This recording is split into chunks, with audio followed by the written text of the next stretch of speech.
see it. My name is Chris Stewart, and we are here at Orange County Community Christian Church, where I have a guest today, Associate Professor Clark Cole. And today we're going to be talking about the state of American Kenpo and CFAK distinctives, Cole family American Kenpo, and how it's different and yet so very similar to what's commonly known as American Kenpo. With that, Mr. Cole, thank you for coming. Hey, thanks for having me. There's quite a few things that we could talk about, and paring down the list is always an interesting process. But I wanted to talk about it first. What is CFAK? How did it come about? And then we're going to talk about some of the distinctives of what it means to be a student and a teacher in CFAK. Well, Cole family Kempo, its goal was to produce, and I didn't know it at the time, but it was the idea was to produce Stewart family Kempo. Over there, that guy. My instructor, Pat Salantri, his instructor asked him and tasked him with the goal of creating instructors of American Kenpo, of the last iteration of it, 1988 to 91. And we take this very seriously.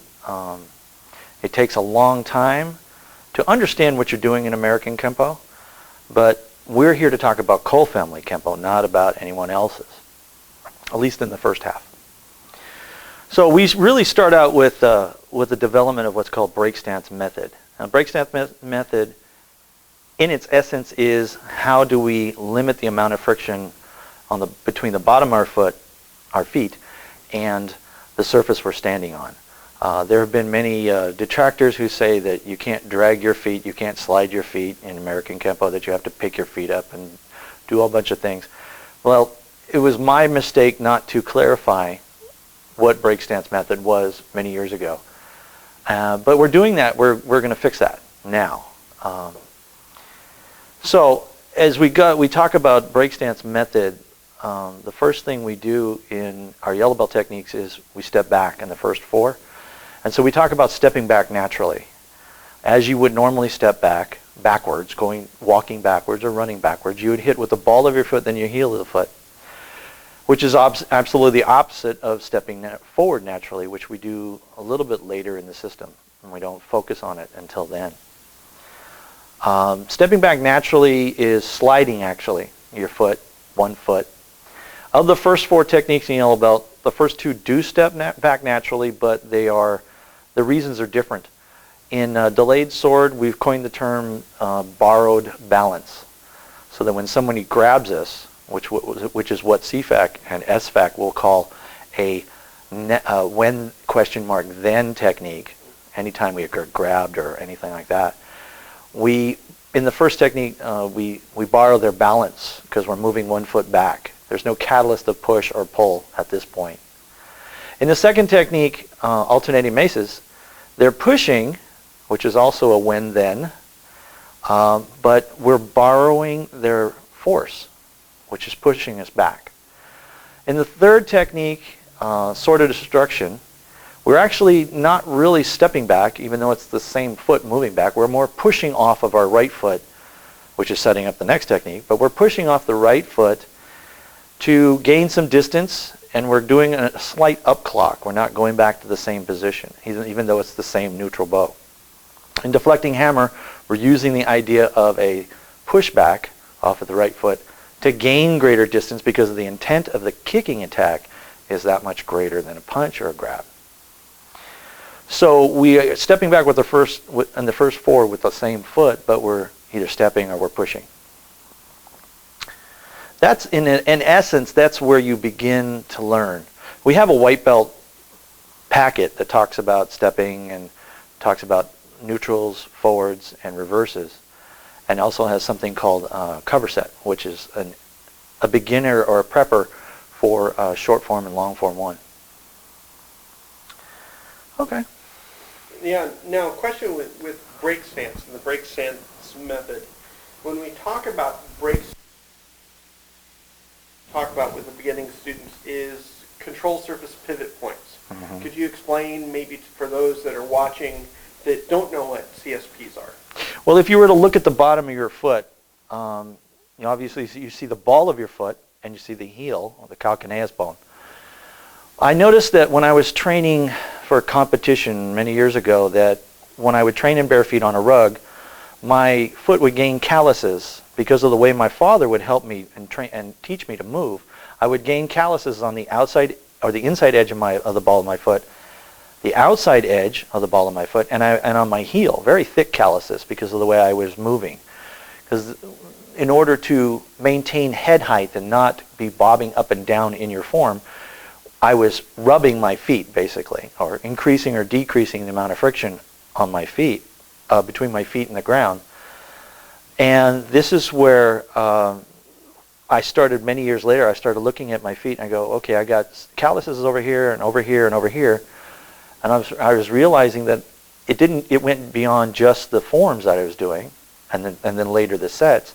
It was also in the way I kicked, how I was using my feet to kick, how much distance I did or did not gain when I was throwing kicks. So a CSP, we gave them names. They are CSP1, which is the stable heel, where we move very much like, we pivot on the heel of our foot in CFAK and SFAK like Tai Chi would, where we pick the ball of the foot up and we actually pivot on the foot and then change direction. The CSP2 is the attack pivot, which is the ball of the foot closest to the big toe. And that's the attack. It's called the attack pivot because that's where you get your rotation for your roundhouse kicks and your ball peen kicks. Although you don't need to do it with a ball peen kick. And CSP3 is the foundation pivot. I actually remembered them all. The foundation pivot is that part of your ball of your foot over by your little toe. And these are where I was getting the major calluses on my feet during training. So the foundation pivot is really neat because it takes both the attack pivot and the stable heel, and it uses both of them. I had a fourth one. It was originally called what was it called? Control surface edge. Edge. For many years it was a control surface edge, and this guy over here, he looked at it and went control or attack edge. Okay. From now on, it's called the attack edge. The attack edge is the outside edge of your feet, which you would kick in a side kick. There's no real callus for that along the edge of your foot. If there is, then you're probably training too much. Anyways, get a life. So the CSPs were my way of identifying feet, how the feet were used. And this comes strictly from my father, who was a dance instructor before I was born. He was an award-winning dance instructor in the Southern California area. In fact, his sister and my mother were also dance instructors. And my father would help me out with locomotion, basically. How did I get from point A to point B? And it was always in forms. We didn't know the sets at the time that we were developing CSPs. And we didn't even know we were developing CSPs until much later, who my father kept helping me. So it's more of a geeky way of understanding it, so that as an instructor you can say, try this, or point to that point and say, do this. If the mechanics of your motion are wrong for you, more than likely a set will take care of it. A kicking set, an elbow set, whatever, finger set, blocking set. All of these things will most likely fix the issues. However, there's some times when something is lacking and CSPs fill that gap. Now with the attack edge, it starts out as being the attack pivot point, but I know we talk about in green belt and up, we talk about that point not being fixed, that it becomes movable along the edge of the foot, depending on what you're trying to do, whether it's trying to create distance for a kick, or whether you're trying to shift weight in a particular way to cause motion to go direct. It's not necessarily a fixed point on the foot. Right, and the reason that came to mind is because there are basically two ways to put weight on your foot. You can put it flat down, like you're stepping, if you're getting off of your bed, or you're getting off a high stool or something, or your feet would hit flat on the ground, the entire foot would touch. Or you can do it in a walking motion where you would put energy through the foot, from the heel to the ball, or from the ball to the heel. So as you use the walking motion, you obviously transfer weight onto that foot in different ways. We have this thing called a scoot side kick, and now we have a scoot ball peen kick, which is really a surprise to me. Very effective, though. That uses that idea of the attack edge is like an umbrella statement. It says the whole edge of your foot can be used in a different way as needed. You can pivot to it, and then you can fire off of it. You can fire off it, or you can pivot to it, which means you can push off the outside edge of your foot, and then pivot, or you can pivot and then push off the outside edge of your foot, depending on how you need it. And the cool thing is, with the ball peen kick, which is just a roundhouse kick and a front kick combined, you can use it just to solidify and just really tear into somebody with a ball peen kick, because they eat the whole thing because it's on an upward arc. It's a very fast kick too. Yeah, and it's been used pretty well by some of our students. I was shocked. We were at a tournament a number of years back, and one of our students started firing off these scoot ball peen kicks right into just about the bladder of her opponent, and was pushing the chest protector of her opponent up into her face every time. And not scoring points, by the way. Which was really crazy. Yes, it was crazy, but it was fun. I was very, very proud of her that day. Well, let me interrupt. It was very much a surprise to me, because my daughter, Letitia, has the scoot side kick down pretty well. She learned when she was 5 how to kick bags. Just basically lifting the leg into chamber and firing off the back foot when you're pushing. And to see it use the same idea, of course, her name is Katrina. She had fought my daughter many times and got popped with that scoot side kick, and all of a sudden Katrina knows this ball peen kick, and she started using it. I'm like, she caught me with it a couple times, and I was like really happy. Sort of. The only thing is when our students catch us, especially in the sternum, it ends up hurting for the rest of the day, and we need to take ibuprofen. You don't want to be moving forward when they throw that kick, no. Yeah, you'll eat the whole thing. Yes. But with talking about break stance, we also... Now, what does that look like within the system? Well, there's a formula to these things. And you take the forward bow and the reverse bow, and everybody says that their neutral bow has to be perfect, or they have to work on it more. Everybody says. And it's just another tool in your tool chest, that neutral bow. It's a transitory stance. You can't really fight out of a normal or a standard neutral bow. That's why we created the non-standard or the overcorrect neutral bow of the hip rotation. And so as a formula, we say SW plus F plus HR slash FP. This is how the instructors think and the way they approach teaching. This is not for the student, unless that student shows that they have an incredible ability to want to do this. First of all, they have to want to do this. Now that's a stance transition, which means you go from one to the other. They're all transitory. And hopefully at some point we'll show you the neutral bow drill that we have, where we show almost all the stances in a Kempo. A foot maneuver transition formula. Formula for break stance foot maneuver transitions are foot pivot, or FP, the initial motion that opens a direct angle of movement. HR, which is hip rotation, hips control feet, which is what we say in CFAK. However, to understand the rule, there are gray areas that increase the body's ability to deliver power that are almost imperceptible. So here, foot pivot and hip rotation are the first two motions in a foot maneuver. They were the last two motions in a stance change, which is how we know that they're so very different. And then we have F for flexion. The ankle and the knee bends to facilitate forward and backward movement. We're just basically doing everything backwards. SW, shift weight. And the formula is FP plus HR plus F slash SW. It's completely opposite of a stance transition. Completely opposite. So that's how we determine the difference between foot maneuver and a stance transition. We want to stay away from paying lip service, and we'll talk about that later, to motion that we can find in certain books that were written at the time that I was just a baby in Kempo and I really didn't have much knowledge. So that's what shifting weight gives us, just the idea of shifting a weight. It also works into strikes and kicks and all these fun stuffs, but it's all tied to height, width, and depth, which is what shifting weight is all about. Now, in talking about shifting weight, would you like to tell the audience and describe what we talk about when we talk about tension?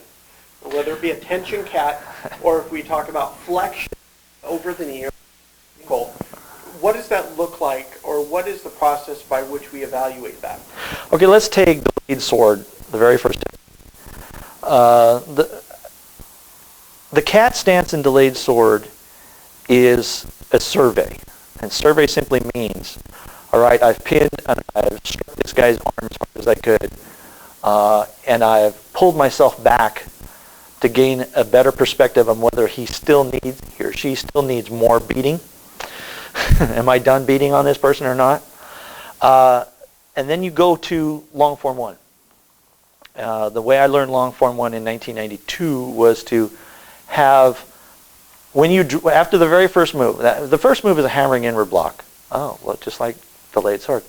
And then you slide back into a transitional cat, and then you completely go through, and you do a thrusting inward block. Well, that hammer and that cat being the same thing, being so similar in delayed sword and short form 1, long form 1. Long form 1, yes.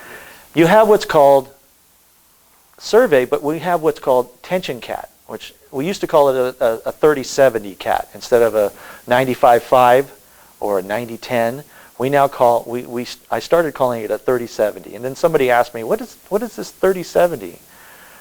And I thought about it for many years, and then all of a sudden, tension cat. Because what we're actually doing when we do the cat stance in delayed sword is we're loading up the right hip for the kick. We're putting more weight on the back foot, but we're keeping more weight on the front foot than we normally would in that standard 95-5, 90-10. So as we turn our hips from the neutral bow, we drag our right foot. We decrease the amount of friction of the heel, taking the heel up, and we drag our foot, the ball of our right foot, back. And this is where you get tension cat. So as you shift weight back and turn your hips, the foot only comes back about 1/2 of your foot length. And this is important because if you shift your weight to a 95-5 or a 90-10, you're going to miss the target of your kick. It happens all the time. So if you can keep what's called 3 points of contact where you...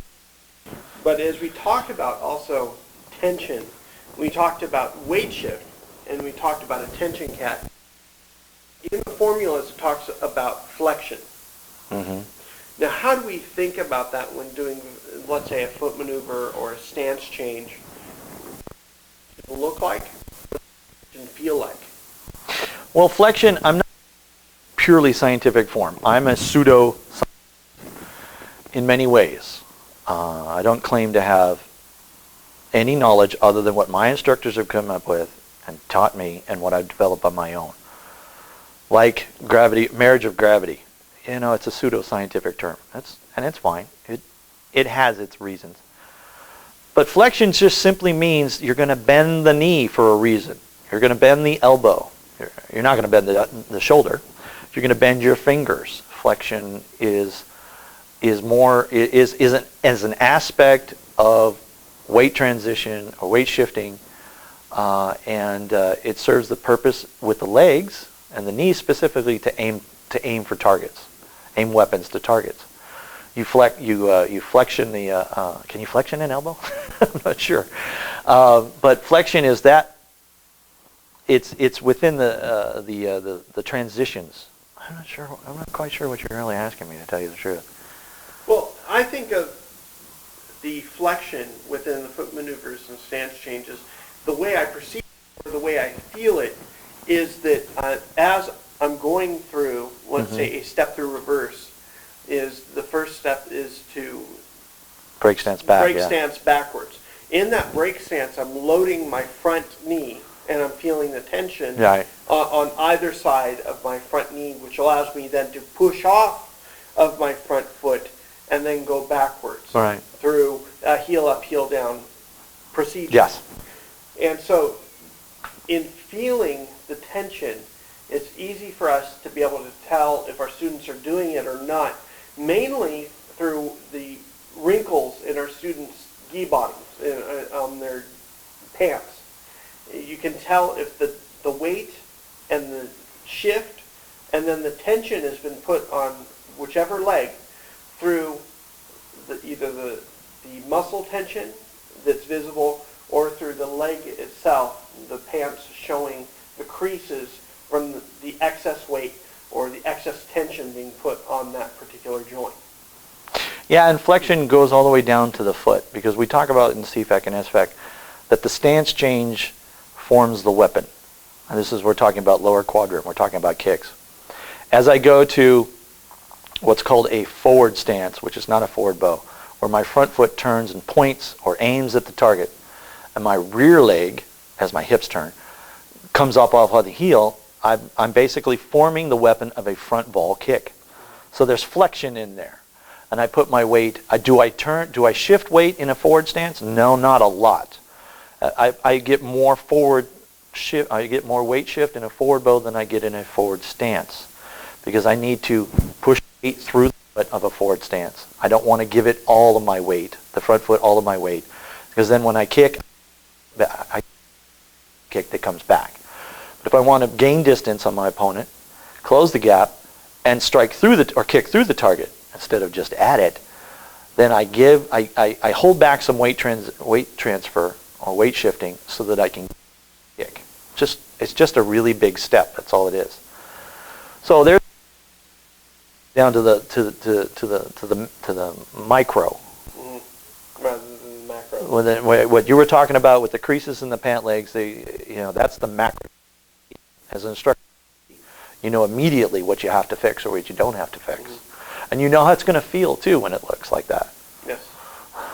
Yes, especially whenever I think of tension and flexion, I can't help but think of coordination set what? In which it's paramount to whether or not you're going to break the head-hip-heel alignment and have to go forward, right, or whether you can throw that snap kick and then return back to that forward bow. One of the things that what he said, head-hip-heel alignment, it's actually a vertical head-hip-heel alignment. And this comes from a gentleman named Bob Harris, who had a student in Anaheim. When you look at the human body in the left neutral bow from the side, you can see that the head is pretty much the center of the mass. Think of being in a horse stance. Your center is here, from the top of your head to your groin. You get in a neutral bow and you look at it from the side. A head-hip-heel alignment is how you maintain integrity through your side kicks. It's basically a side kick, and this is where that scoot side kick thing comes from. As I shift weight forward or back, it doesn't matter, I'm putting my head, my hip, and my heel all in a vertical line, which means that I'm not leaning over to increase the height of the kick. I'm being more conservative, and I'm kicking between the knee and, say, the bladder with a side kick. If I lean over, I'm going to change the kick to a roundhouse kick, and I'm going to go ahead and kick to the head. So the vertical head-hip-heel alignment is important to making sure that you don't overreach and you don't go in the wrong direction away from your kick. That's what he was talking about. Now, moving on and talking about another distinctive in CFAK is the delineation between when, question, then attacks within the system. Yeah. I talk about this a lot on Facebook. I used to talk about it a lot on message. Every attack that doesn't touch you, that is a punch, a kick, a club, a knife, or a gun, or an anvil, either or, those are called now techniques. And now attacks. A now attack means we move when they move. There can be deception in an attack. There can be a jab with a cross. But if you move with the first time that their shoulders move, I guarantee you your weapons are going to be in distance, proximity, and you're going to hit them. If you're late, which is pretty much, then the person you're working with, this is your demo Kempo area, the person you're working with actually has to stop themselves or punch over your shoulders or over your head or in the wrong direction so that you can actually get the technique off because you moved too late. Which means now that you're moving after they stop so that your weapons and your counterattacks are nowhere near. We call that oh, we'll get to it later. So when question mark then? The question brings up, what do I want to choose? Which goes to the next category. I don't want to get too heavily into now, when, then, because you got to look at, if you're watching this, and you got to look at all of your attacks and say, when do I move? Do I move at their first move, or am I practicing a technique where I move after they move, after they've done something? In the ideal phases of a technique, you know the name, you know the attack, you know your first response, and you know how to get out of it. So why not go ahead and go through those things and experience them the way they can be? Which leads us to... Yeah, which leads us to ideal, even if ideal. Not an original idea by us, but Mr. Cole will tell us the origins of ideal, even if ideal, and kind of the genesis and where it's come to till today. Well, where did you first get the idea for ideal, even if ideal? Clyde O'Brien, who was at the time was a student of Larry Tatum. It took me 10 years. It was 2002 when I first went through it with him, and it took me literally 10 years to reconcile what that was. I didn't put a lot of effort into it, but I did start to see as I taught how family-related motions are different from family groupings, which for many people it doesn't have much a distinction.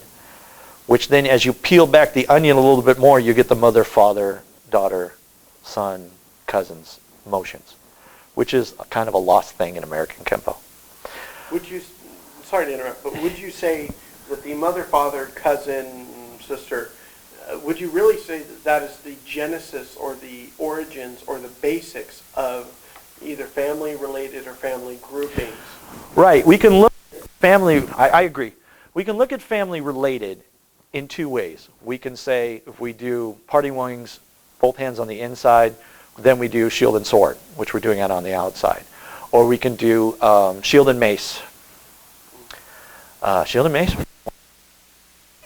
Or we can do shield and mace. Now that's a family-related motion of techniques. Or you can do a family-related attacks, which a lot of people do. In fact, I had created on vellum sheets, 36 by 24, all of the attacks of right-hand push, right-hand punch, grabs, and I had all of them. It wasn't perfect, but I had them all. And I gave it to a person at the time who was a friend of mine. And so you got two ways to look at family-related. You can either do it the inside, the outside of the techniques, on the outside of the arm, which is in Book 5, teaches you, or you can do it off just strictly, do all the right-hand punches, all the guns, knives, and all the sticks. Family groupings. Family grouping is where we start to take the universal pattern and we start to tweak it a little bit. We say, I saw in this technique, but I saw it upside down. I saw it going in the wrong direction. Think reversing circles. I saw this technique there, and I saw this technique. I saw bits and pieces of it. And what it does is it shows you that each motion, the motions that you learn from yellow through purple, then become interesting little snippets in green, brown techniques. So the mother-father idea is that the strong side is, if I block with my left arm, strong, then I've got a father move. If I punch with my right hand, that's the soft side. I might slap with it, I might claw with it. That's the mother move. The brother and the sister and all this other stuff. And, I mean, it's kind of archaic now, but it has its place in terms of learning how it works and then letting it go, because there's so many more modern interpretations of it that speak better and speak less. I think when you talk about freestyle techniques, you're talking about moving backwards. When you talk about the mother and father moves, you're talking about the predecessor. You're moving backwards. It's a good thing to understand, and you really have to have somebody tells you what they are, and then you have to figure it out. And you have to see how it integrates into other things later on. Would you say, as an analogy, looking at freestyle techniques and looking at mother-father family related moves, would you say it's equivalent to old King James language used by Shakespeare and that in literature to modern English today? Yes, it has its place. Yes, you still reference it. Yes, it's still venerated. And yet there's still more modern understandings, more modern language. I would agree with that, but modern in terms of this, in my opinion, means the 1950s, post-World War II. Our language now is so influenced by technology and the things we can hold in our hand, the smartphone, that I have to explain certain phrases that I learned from my parents and that were going around when I was a kid to people like Chris. Every once in a while I'll say something, he'll look at me like, what? And I have to explain it to him. I mean, if you're 25 years old, I'm explaining half of the things I say to you. Unfortunately, because the language is not the language of King James and Shakespeare. It's not the language of the 1950s anymore. And I'm not complaining about this. It is what it is. But our language now is more like, it's faster, and it's not necessarily smarter, but it's quicker, and it depends on icons, and it depends on all kinds of things that we never really, they started developing what we have now during the Second World War with propaganda films and such like that on both sides. So yeah, I think that we're, in terms of American Kenpo or CFAK and SFAK being a language, it is influenced by Pacific Rim, a little bit by the Okinawa, a little bit by the Shotokan, like the Japanese, more of the Chinese, but a great deal of the Pacific Islanders. And so our language is a lot different than the Kempo of the 1950s. You had such a good point, and I just totally blanked on this. Start over again? Okay. Oh, gotcha. Wipe. Okay. As to what he said. As he's speaking this, as he's talking about this, I'm remembering how we set up Christian Kempo in terms of where the attacks were, where we talked about a green zone, a yellow zone, and a red zone. And how there's no gray area in Christian Kempo. It's pretty much just, I'm gonna mess you up. And with a mercy point. And the whole idea of having a red and a yellow zone determined whether it was the red zone is behind you, the yellow zone is to your flanks or to your sides, and the green zone is obviously in front. So what we're alluding to here, is we're trying to say carefully, is that you take three attacks that are shoulder grabs from the side. Four, actually. Four. What are the ranges? What are the extension of the arms? And where are the people standing? I originally learned obscure wing was someone standing just slightly to 330, but to the right. And we were taught to pin the hand and then step out to a horse stance and then throw the back elbow, the hammer fist, and the groin, and to the groin, and an obscure elbow. Well, it never worked. It never worked at all. There was no power in it. There's nothing. And there was nothing to really stop the person from pulling their hand out. There's nothing to stop the person from sweeping you, which was really an unintended consequences that you were probably going to have to deal with in that situation. So we take that technique and we take stepping back naturally and stomping on top of the line and inside the line. All these little things that build up into a technique just by doing one simple thing. Put the attacker right behind you. Their left foot is basically right behind your right foot. You pin, step back naturally, smash the inside of their left ankle, and then hammer fist, let it all collapse and do its fun stuff. We call it choo-choo train for the little kids. It's kind of fun. That technique is very different from sword and hammer, where we stepped between their legs in obscure wing. We step behind the left leg in sword and hammer. It's not very often that you see people doing sword and hammer where they step behind the foot. For the same reason that you would be stepping out, if you don't attack the ankle in obscure wing, you'll get swept. It's really pretty much that simple. Or you could be taken down, as we learn to do takedowns in brushing the storm and a couple of techniques like that where we push and pull. So if they disengage their hand in either technique and you step in front of them, they're going to take you down. That's just the way things could be. So the range of the attack has to be thought of. As Chris has a universal pattern and I have a universal pattern, which is our body and the way we move, you also have ranges of contact and lines of entry for your opponent. And you have to learn to deal with them that way. So each grab of your left shoulder with their left hand works in a different way. Works from a different position, and the attacker has a different position. If you homogenize it and do it all from the same position, then you're losing the lesson of the technique. You're losing why you're doing the technique. If you want to get into the real heavy lesson, crushing hammer, crashing wings. There's a lot of why. Why step left, why step right. You kind of have to figure that out yourself. Oh, and by the way, it has to be a real bear hug. You can't lean forward and do that, because that gap right there means scraping hoof. It doesn't mean anything else. That's my opinion. You answered my question right there. And the little difference in the method and the intent of the attack determine your response. Once again, we're back to ideal, even if ideal. We're back to talking about a catalyst, not just attack. What is the catalyst? The catalyst can be our opponent and their use of their universal patterns, their lines of entry, the ranges and distances, and also all the use of our universal pattern, ranges, lines of entry, ranges of contact. And I think when you lose, you do not differentiate each of the 154 self-defense techniques. If they become all homogenized, as you say, you lose the lessons of the techniques. One thing, as some of you have noticed, or some of you are part of some of our Facebook groups, Mr. Cole has been going through all 154 self-defense techniques and writing down the lessons of the techniques.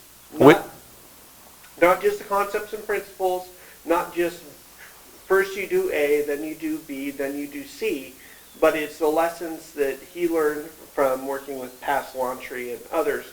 And also I'll be soon posting my own lessons that I've learned from Mr. Cole and others.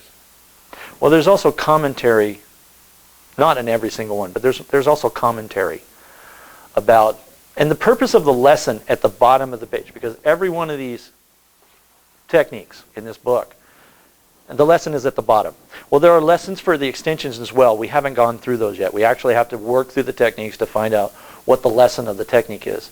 Because we don't, after Orange 24, in the 24 system, we don't have any of the original extensions. We have to make them up as we go. And we choose from different things. We pull from within Kempo to have them. So the lesson and the commentary are strictly for the instructor with that book, but it's also on the handout that we give the student, so that they look at that and say, well, the instructor thinks this and this and this and taught this, this and this. It's not just the completion of the pattern. It's what you learn to do. And sometimes we reference techniques way back. I mean, some of the blue belt and green belts, so you could just say this and this is that. You could do it that way. That's not really a really good lesson. It's more of a commentary. Just look at this and look at this. It doesn't really help. So a lesson and a commentary at the bottom of the page is for the instructor. Yeah. That's what it's for. Well, and it goes back to the commandment from your instructor's instructor to not just make black belts, but to make instructors. And we're not saying who that person is. No. Because we didn't take any lessons with that guy. Pat Salantri is our guy. The other guy, he was great, but we didn't know him. Yeah. And that brings me to our next topic, is convenient memory devices of little value. Gravitational marriage, or as I learned it in 1979. That brings us to our next discussion point, is Kempo attacks. Question. Yeah, question, yeah. Along with the nows, the whens, thens, an attack that stops itself. I mean, what you're looking at is basically doing, if you choose to let your attacker, in your ideal phase, stop themselves, Just do the technique on a hanging bag. That's all it's good for. It's all it's good for. Your timing and your distance, your lines of entry, your ranges of contact are all screwed up. I'm just going to say it out the way it is. So if the attacker stops themselves and they punch over your shoulder, they're not doing you a disservice at all. They're doing you a disservice. Because as we learn in looking at the defenses, the 154 that we have here, number one, each of them has a distinct attack. That no two attacks are exactly the same. I'll borrow that phrase from Kempo Joe. Joe, if you're watching, sorry I stole that from you. But no two attacks are exactly the same. And with that, there's some homogenization, as I've seen as I've traveled across the United States and been and seen different places. There's a lot of homogenization as far as all of the right-hand punches are being treated as though they're the traditional karate step-through punch. There's no shuffles. There's no hops. There's no leaping. There's no differentiation between any of the attacks, or even worse when we get to the one-thens.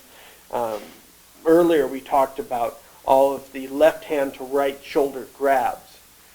We have to look at where are they on the clock, also the distance or the extension of their arm determines your response. And it's unfortunate in American Kenpo we've lost the idea of differentiation between attacks. And my big question is it because of the manuals? Is it because of a lack of knowledge of the instructors? Or is it the proliferation or of misinformation through seminars, through books? Well, you can kind of say it's a little bit of everything that you mentioned. Excuse me. I think with the importance placed on seminars where a lot of people can show up and supposedly learn something from the seminar. If you look around at the seminar, there may be one or two people who get it, but there's going to be people who, either outside the system or even inside the system, who just basically they see the instructor, the person presenting, do what they do, and they just do what they feel comfortable doing, which is what they were taught. There has been a couple times where I've been asked to help people out in seminars. And while I may agree or disagree with what the presenter said to do, I mean, a blueprint is a blueprint. I mean, A, B, C, D of a technique. What I try to do with people is I try to get them to do their feet the way I do it. And then from that point on, then the technique seems to make more sense to them. Because everyone's footwork is a little different.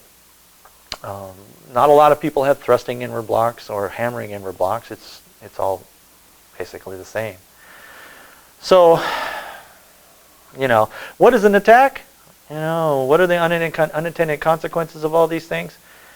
You basically got to look at, it's not a detraction, all of those things.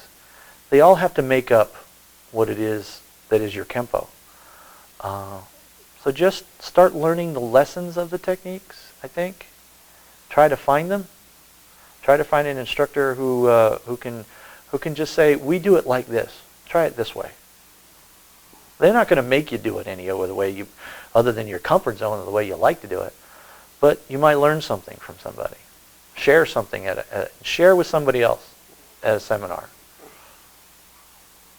Something like that. Effort and force. Let's see, what was it? Marriage of force and gravity on a downward arc. And usually we would do it in a horse stance with what's called an inward overhead elbow strike. That was it. The physical action was the description, was what we knew marriage of gravity is, which is fine. It's a pseudo-scientific term. It fits it does what it does very well. It's more of an umbrella statement, like any pseudo-scientific term is. It's really an umbrella statement that carries like an inverted umbrella where you can carry a bunch of stuff into it. You can throw a technique in there, here or there. You might be able to throw a form or even a set. Marriage. Why is there? What does a wide kneel and a close kneel do? Well, it allows you to throw a punch, keep your back straight so you don't fall over, and you can throw a knee. So marriage of force and gravity works really well in that. It just seems that there's too much reliance on the umbrella statements. That's why we have drills. That's why we have sets and things that teach us what these things do and what they say. I mean, you look at the encyclopedia, nothing but a whole bunch of, especially all the stuff on angles. There have to be 35 descriptions of what an angle this, an angle that is. And after a while, what good is it? I mean, it's a great book. It's a fantastic book. I've read it through many times, and I tried to assimilate a lot of it. But I don't need to know, and I don't have to quiz my students at the drop of a hat. What is angle of deception? I don't need to do that. If they do the technique on me and it hurts, they got it. Doesn't hurt a lot, but it has to hurt a little bit. So what I'm saying is convenience throws out words, umbrella statements, that other people go, oh yeah, Kind of like being at church sometimes. Amen. Yeah. I didn't get it. I was slightly asleep or I was playing on my phone. Who does that? And oh yeah, I got it. Me too. That's kind of what that's all about. I'm being kind of brutal, but that's the way it is. That's the way it is. And yet, so often you and I have been at belt tests and seminars and not naming names and not really explaining who, where, what, when, how, and why. But often it seems like in American Kenpo, these convenient memory devices, aka concepts and principles, or at least the names thereof, if you can string a sentence of these convenient memory devices, all of a sudden, you really know what you're talking about. It sounds as though you have some knowledge in the field in which you're at. And yet you were challenged a few years back to master your system or to master your knowledge base. What is the difference between convenient memory devices and actually mastering your subject, in this case, American Kenpo? Aside from Infinite Insights 1, which is more of a history and a primer. 2, 3, 4, and 5, and Encyclopedia Kempo. It's a long journey. I'm saying that word more and more. But it's worth it because as soon as you learn all this, then you stop looking at it. Because not all of it's going to be applied. When somebody throws a punch at you, you're not going to go, wait a minute. Page 7 says, and the punch hits you because you got a book in your face. You have to realize that this has its place to create your own web of knowledge. And I don't want to go too far into that guy's nomenclature. But if you can string a sentence of concepts and principles, and yet it doesn't match the way you move, then what have you got? Now you have a hollow chocolate bunny. It's good and sweet on the outside, but there's nothing but air behind it. If you make up your own concepts, after you understand even part of this, that apply to the things that you're doing, then you make up your own words, like break stands, and create formulas, then it applies to what you're doing. And you would be better off not worrying about everything that's in these books.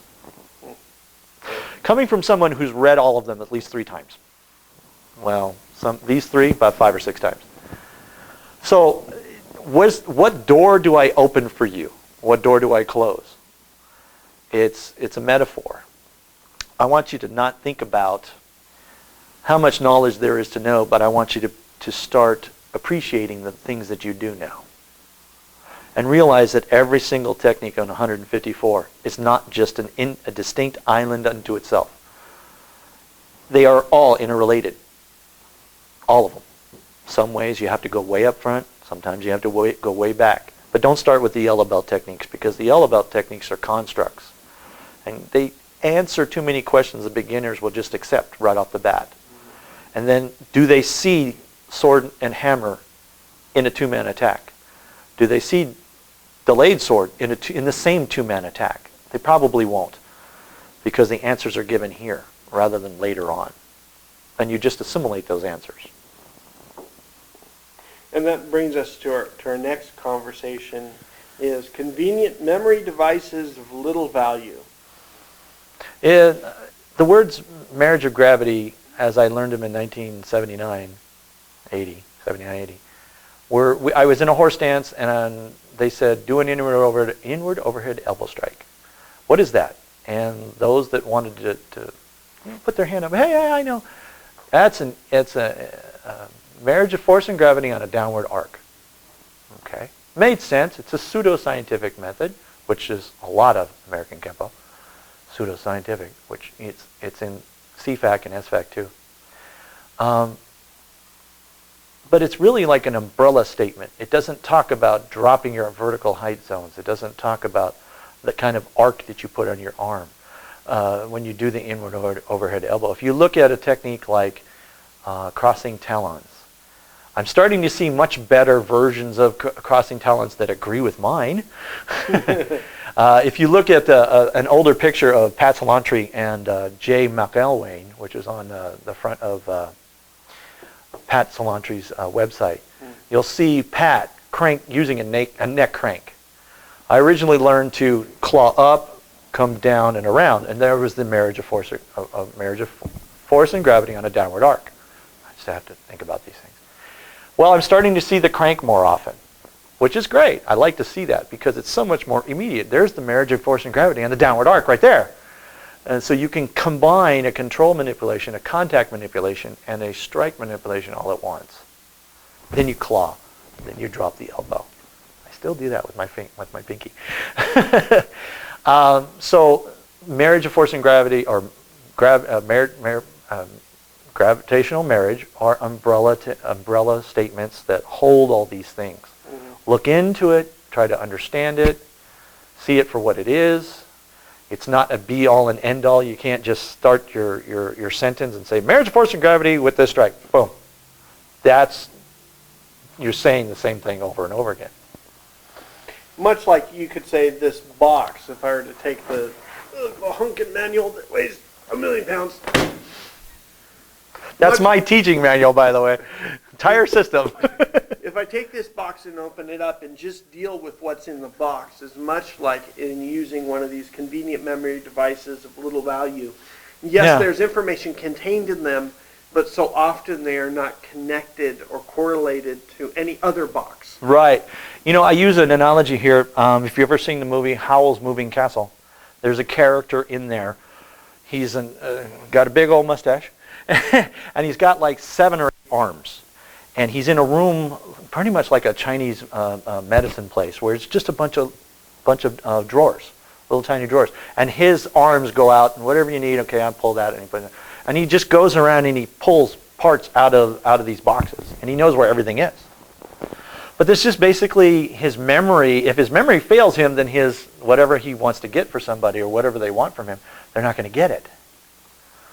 So memory devices are okay, but don't depend on them to form a sentence, and don't string more than 2 or 3 together at one time.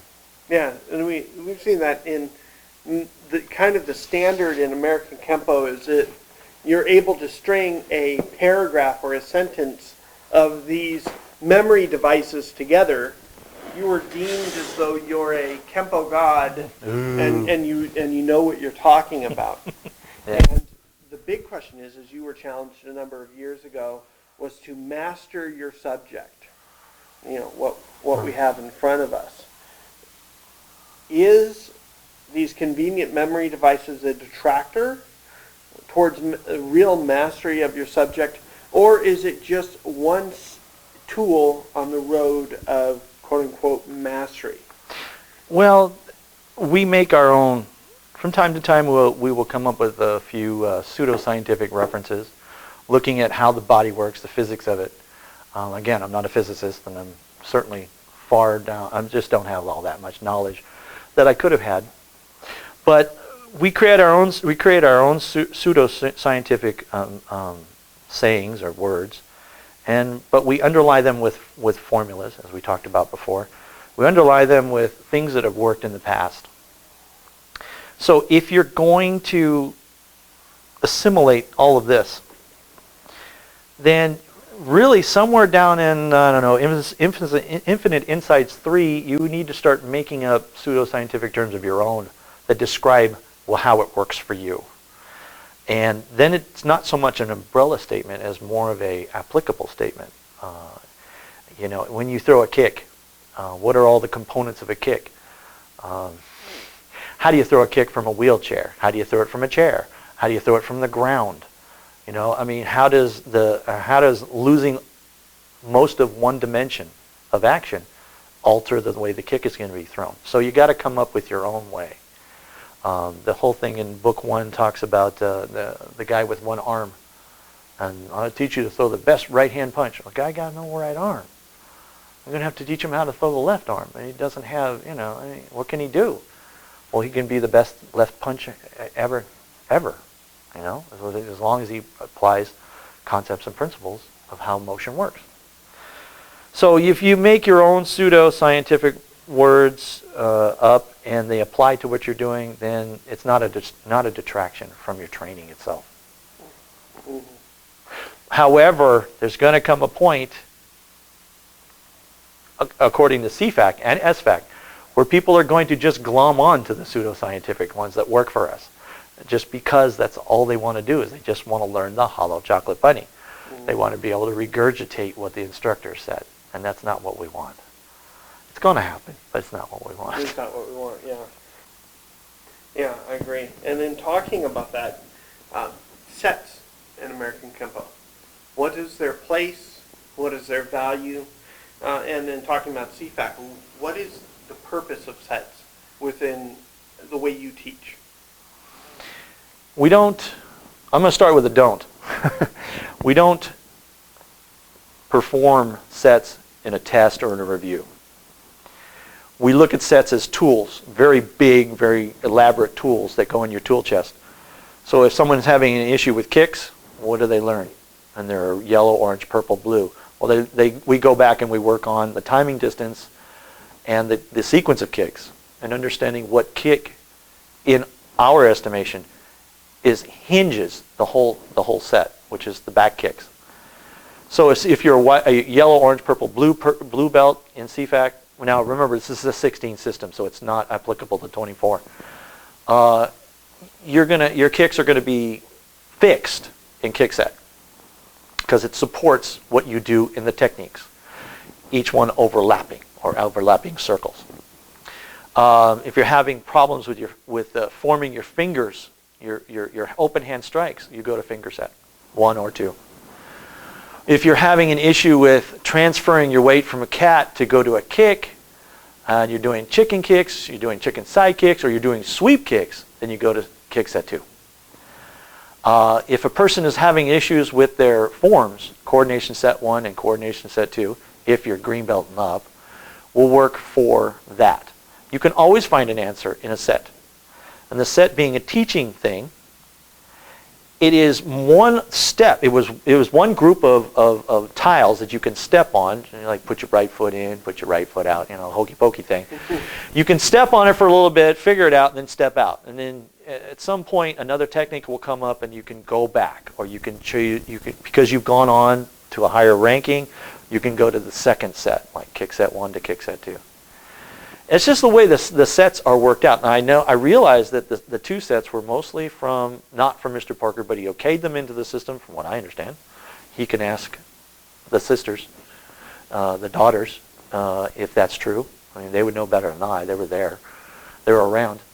But the sets should be done slowly. And when you get to the point where you appreciate the set, then it's going to go out and influence your techniques and your forms. And your fighting, believe it or not. That's the one thing we didn't plan on talking about actual fighting or sparring. There's sparring, there's point sparring, and then there's fighting. However you choose to look at it. If I'm going to fight, if I'm going to spar, I'm probably going to do it without pads on my hands and feet, because I'm going to use my open hands more often. If I'm going to point spar, then I'm going to put the gloves on, and I'm going to, it's there to protect my hand and my foot, not the person I'm attacking. And then there's fighting, which means what? Whatever, if you've done it, you've done it. You know what I'm talking about. So sets are very, very important. It's that one little group of actions and motions that you don't want to forget. You always want to reference in the future. You don't want to really, you want to assimilate the lessons that are in that. Now they're a little bit different from techniques in that something like blocking set works on depth of action. Kicking set works on the transitions from stance and features the back kick in my opinion. It's the back kick that is the big kick on all four sides. And there's 4 different back kicks the way we teach or the way we work stance set, kick set. Stance set usually was with your hands on your hips. Well, I got rid of that and I do the open hand thing. To get people ready for stance set 2. I know there's there's a bit of time between the 2 sets, but if you're still practicing sets, and I certainly hope you're still practicing sets when you feel like doing it, you're not doing stance set 1 with your hands on your hips because it's just going to be, it's not going to work, in my opinion. And that brings us to our next discussion of sets. What are they? What are they useful for? Or how is it that you teach sets within CFAK? I go against the common knowledge or the common understanding of dictionary form and encyclopedia and all this other stuff. I look at sets as our dictionaries because it's all how you. What's my word here? The definition of a punch, a kick, open hand strike, an elbow, how do you coordinate? How do you do a stance transition, or how do you do a foot maneuver? It's all covered like a dictionary in our sets. Our forms being the encyclopedias, because as we look at it in CFAK, all forms from short form 1 to short 3 are grab forms. They're grabbing, and they're asymmetrical at times. There's no, it's like if you look at short form 1, there's only a punching form, then you punch right, you punch left, you hook right, you hook left, and you kick right, you kick left. Or you overhead club right and overhead club left, which is, again, the hollow chocolate bunny. So a set, being a dictionary in the way we look at it, it helps us to define and then string together other basic motions. So each basic inside a set has little tiny overlaps because we have 1s and 2s. If you look at coordination set 1, then you see a forward bow and a forward stance. Well, we do a forward stance in coordination set 1 so that we're not kicking past a front knee that is turned to a 45-degree angle. We know that in and of itself, if you do this stuff for long enough, that's going to deteriorate your knee. So what do you learn in a set? You learn that when you do a coordination motion where you're kicking and punching at the same time, your knee is pointed towards the direction of where you're kicking.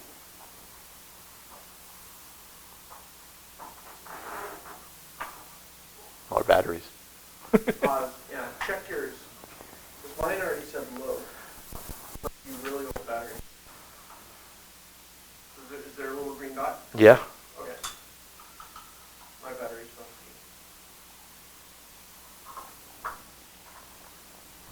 be. Thank God for editing.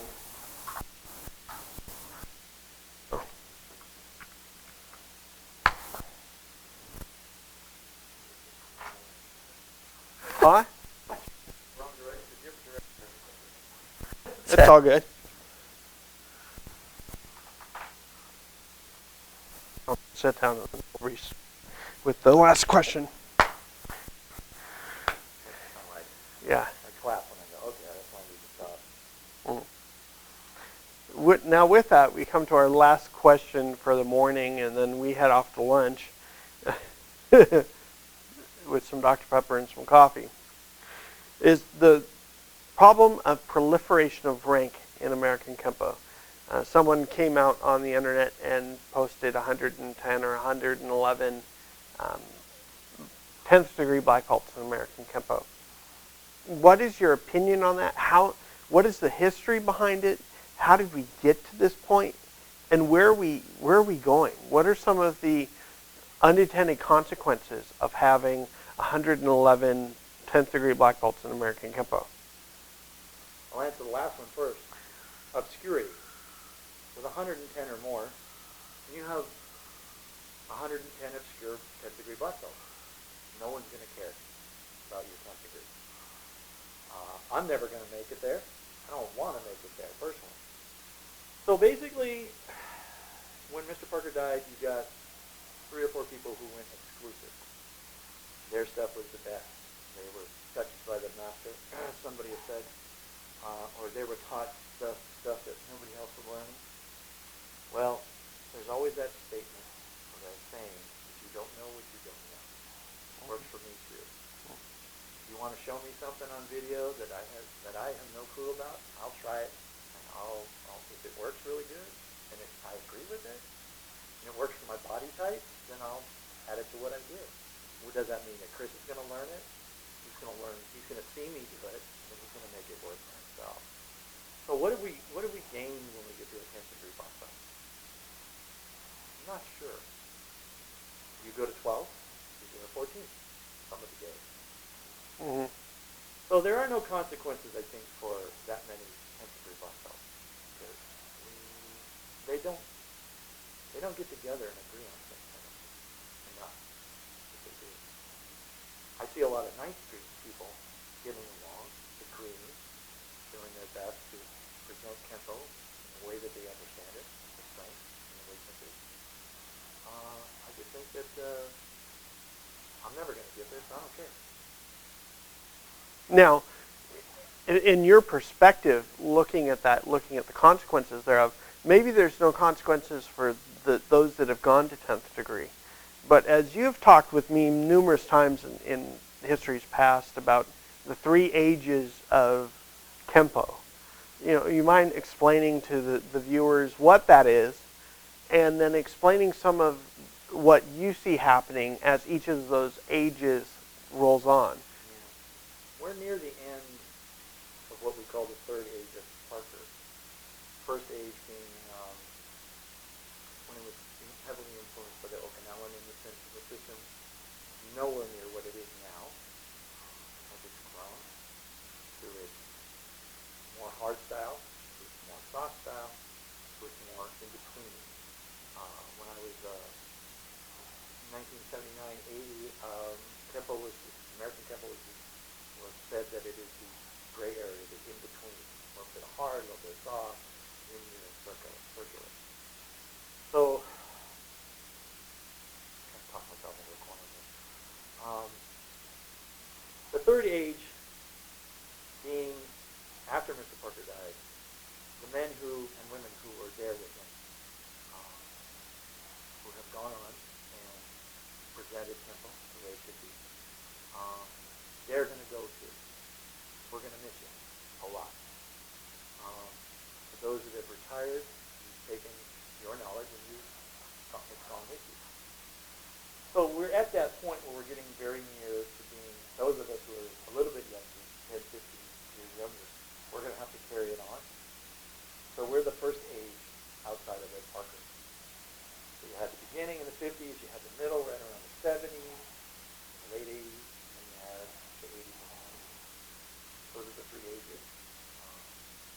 Who knows? I think the rise of so many 10th degree black belts, people are just basically trying to be that mantle, to be that person that other people will come to share their, for them to share their knowledge. I don't see that a lot.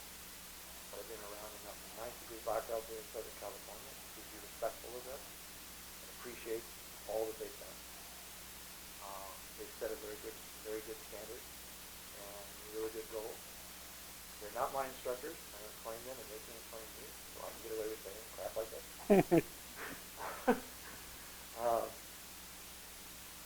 Yeah, that's pretty much it.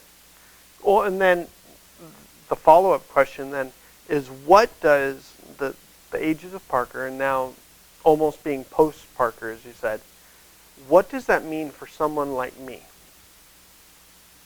Yeah.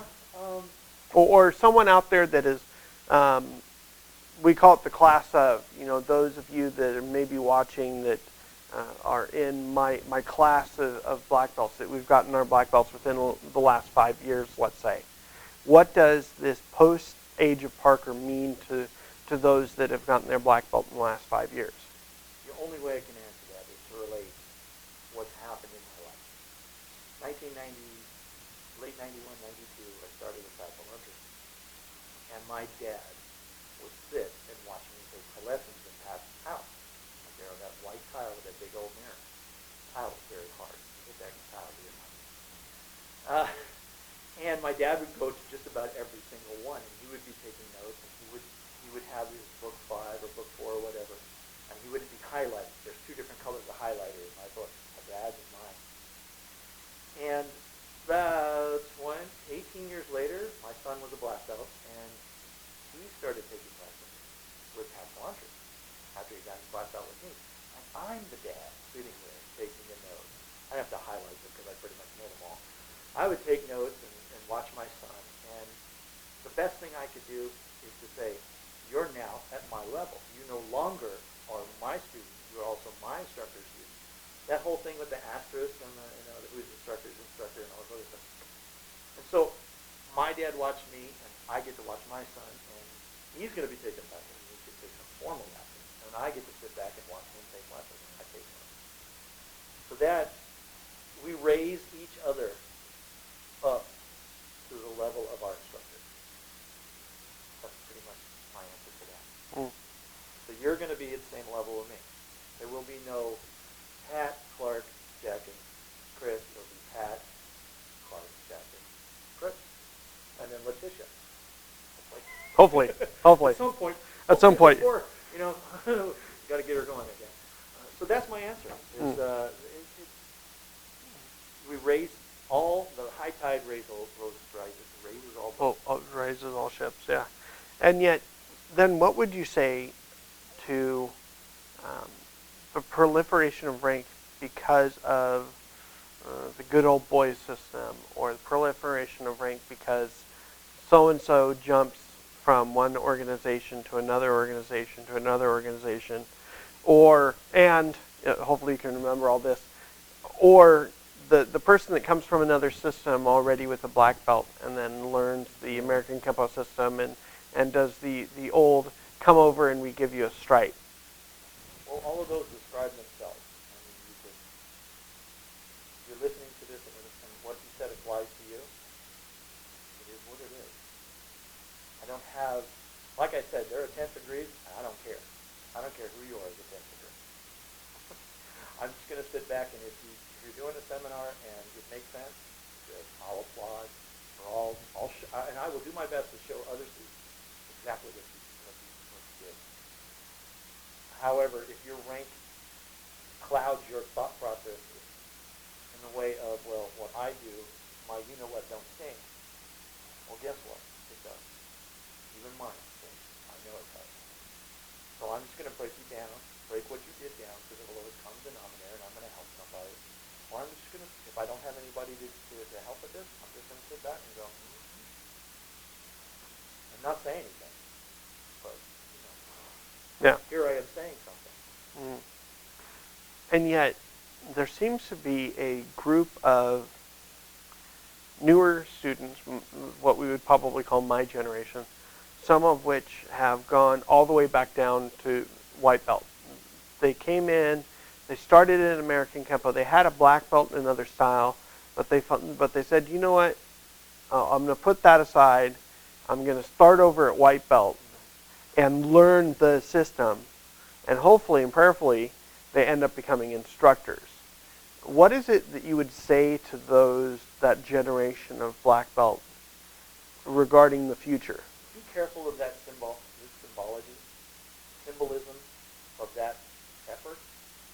The word journey gets tied up in all this. Yeah. And I'm okay with it now. I hated the word journey for the longest time. There's a symbolism to that.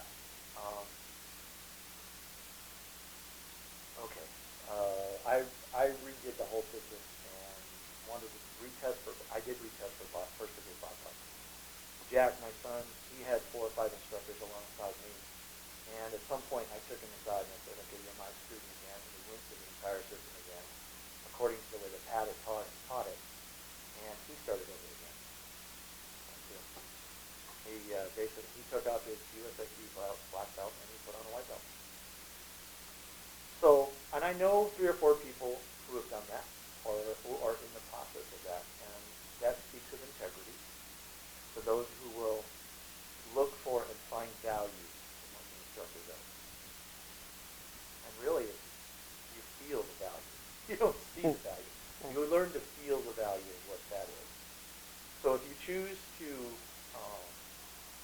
outside of your system, from one system into American Kenpo, if you choose to go from one organization and to another that you think will give you the benefits of things that you may or may not already have, or if you just decide to go from right back to the beginning. This is a good thing. This is a good thing. This is a personal growth thing. And you've got to, but just be careful of the symbolism of it, and that there's no pride. And now on to the last and probably the most controversial question for the morning is proliferation of rank within American Kenpo. Recently there was a post on, I think it was Facebook, by a pretty well-known Kempoist back on the East Coast about 110 or 112 10th degree black belts in American Kenpo. What's your comments on how have we gotten to this point in American Kenpo, and where are we going as far as rank is concerned? Well, I came into the Kempo that I teach now in 1992, most of 1992. And so in terms of the bigger picture that I didn't have prior to that, I'm pretty much a baby in this, and I basically have shunned being ranked because my instructor said, "Hey, make more instructors. I don't want you just to bring up black belts," which doesn't make me a special thing. But what I want to what I learned to understand is when Mr. Parker died, certain people went the route of exclusivity. I'm exclusively this. I'm exclusively that. I was trained things that nobody else got. Well, that's not necessarily true. People got things that you didn't know. In other words, somebody likes to say you don't know what you don't know.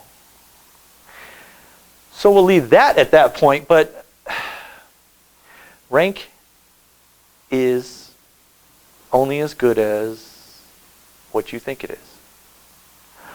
It's also only as good as what your sycophants will think it is and what they can get out of it.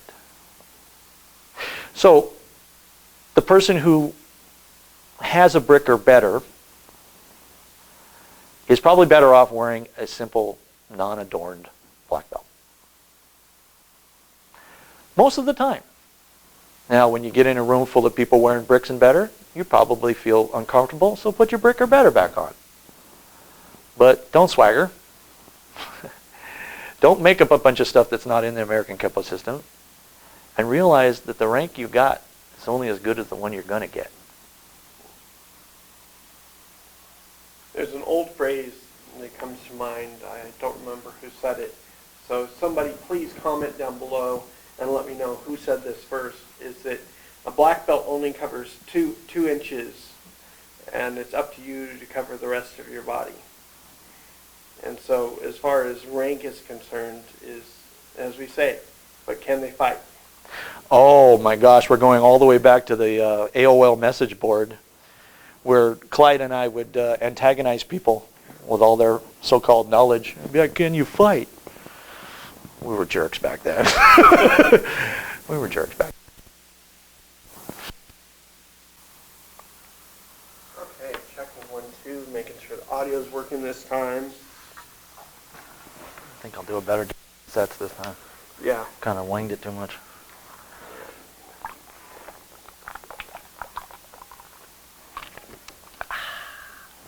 I'm pickled, by the way. So, unfortunately, we're back again. My name's Chris Stewart, and this is? Associate Professor Clark Cole. Yes, and we are back after the first time we recorded the second half. The audio was not working, so unfortunately I have to scrap that video. So we're back here talking about the state of American Kenpo and your opinions based on your observations. The first thing is something you mentioned earlier in talking about American Kenpo and what we see in videos and sometimes in seminars and even in tests. What is demo Kenpo, and how do you differentiate that from other types of Kenpo? Demo Kenpo is universal.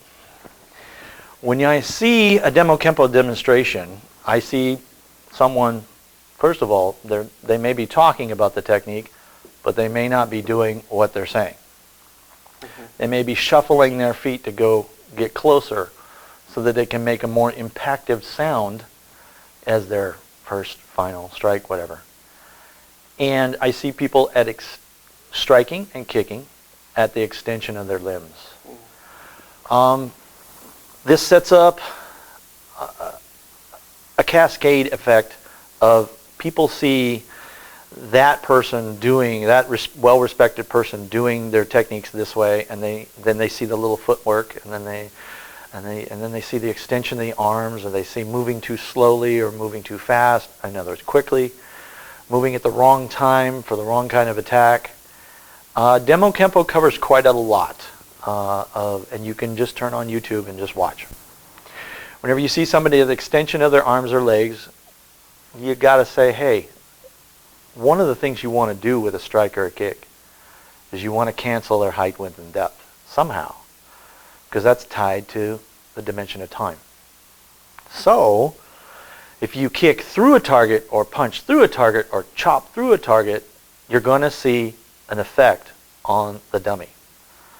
Now, like we said before, techniques, we know the name, we know the attack, we know all that stuff. So, if you see me doing a technique on Chris, or you see Chris doing a technique on me on video, watch for when we screw it up, and we're at the extension, or we're not canceling height, width, and depth, and just say, hypocrite. Because the whole idea is to cancel. Cancel 2 of the first move, or if you get 3, very good. Very good. Mm-hmm. Also, within Demo Kempo, a lot of it goes back to understanding of now and when then. Mm-hmm. Either starting too soon, starting too late, distance and timing, lines of entry, and ranges of contact. Attempted pushes, attempted grabs, attempted locks, attempted chokes. Actually, if it's an attempt, then it's a now. That's an intent or a lack of intent. I intended to choke you. Parting wings. I intended to push you, but you moved too soon because your timing was such that you treated it like it was a punch. So the person who's doing the attack stops themselves, stops their forward momentum, and your strikes and your kicks are at the extent of your arms and legs. Are you canceling anything? No. It goes back to our discussion about delayed sword. Mm. If we're not turning our hips and going to that tension cat, if we're going to the cat that I was originally taught 23 years ago, the 95.5 cat, you're not going to end up hitting your opponent. They're going to be beyond even the range of your legs, much less anything else. And the chance of them grabbing your leg and you being at an extreme disadvantage is very high. Once again, we go back to that idea of unintended consequences. Mm-hmm. Just as you tell the story of Dance of Death with Pat. 1992, I learned Dance of Death the hard way. Pat would have me do it the way I originally learned it. And each time I brought the arm down and around, he swung the arm up and hit me in the back of the head, or the side of the head. I was reorbiting the weapon. I didn't know it at the time. It took 3 or 4 of them before I said, no, wait. Why do you keep hitting me in the head? Well, because I was throwing what we call a sweep block, which means it went from left to right. And then I was swinging the arm down with force in order to open up the groin for the ridge hand. And all he did was just he borrowed the force, and he smacked me in the back of the head. Very frustrating. So the unintended consequences of throwing the arm down as opposed to pushing the arm down into the body, like glancing salute, meant that he was able to catalyze or recatalyze his attack into something else. Now, if he had used his 2 larger knuckles and threw in a looping punch to my mastoid, the fight would have been over very quick. I've been hitting the mastoid with just a simple tap, and he's been hitting the mastoid with a simple tap, and your whole body goes limp for a second, and then you're like, what happened? So that's the lesson of unintended consequences. And unfortunately, in Demo Kempo, they never seem to realize the unintended consequences that they create because they're not canceling height, width, or depth, Yeah. thus creating time. No. And then they're not seeing either reorbited weapons or unchecked weapons that they create. Right. It's as if most of the puzzle pieces of your puzzle box are blank. And then you have to figure out by how they fit, how the die fits with each other. Don't do that. Make sure that the whole picture is there. Mm-hmm. What you're doing. You don't want to have any pride in say, your thumb's in the belt, white belt, going, yeah, I'm going. I started back at white belt. I hear a lot of that too. Mm-hmm. I also read about stuff like that where people go from American Kenpo to CFAK and other martial arts to learn this. And a lot of them, majority of them are pretty honest and say, I just have a lot to learn now. But some of them are still hooking their thumbs in their belt as they type. And I don't think you're really going to get the lesson. I think you're just doing it for me to stick it on the wall, which is fine. Mm-hmm. If you own a commercial studio, certificates look good. Photos look good. Be careful with the symbolism of your effort. Well, thank you, Associate Professor Cole, for coming and sharing with us your comments and your insight into what is the distinctives of Cole Family American Kenpo, the state of Kempo today. I also want to thank you, the viewer, for spending probably a half hour or so with us. I know that's a long YouTube video. But if you like the video, please comment down below. Comments will be enabled. Hecklers are invited. Also, down below you will find links to our YouTube pages, also our Facebook pages and groups. To find out if you're interested, what does it look like in Cole Family American Kenpo or Stewart Family American Kenpo? What are these guys really talking about? And as Mr. Cole said earlier, it's certainly true. We really want to remove the plank from our own eye before we can remove the speck from another's eye. And biblical reference there to one of Jesus' teachings. But it's certainly true. We're not infallible. We do make mistakes. And it helps us in knowing that we have made a mistake. Maybe we didn't notice something that we were doing before. So please make a comment. Constructive criticism is always welcome. And we look forward to maybe doing another one of these in the future when both of us have time. Also coming up, you'll see on our YouTube pages, be going through several belt techniques coming up. I know we're going to be doing blue belt later today, and hopefully more in this following week.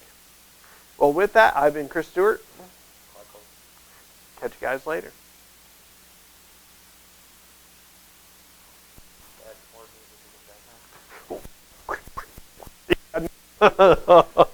Oh, that would be funny.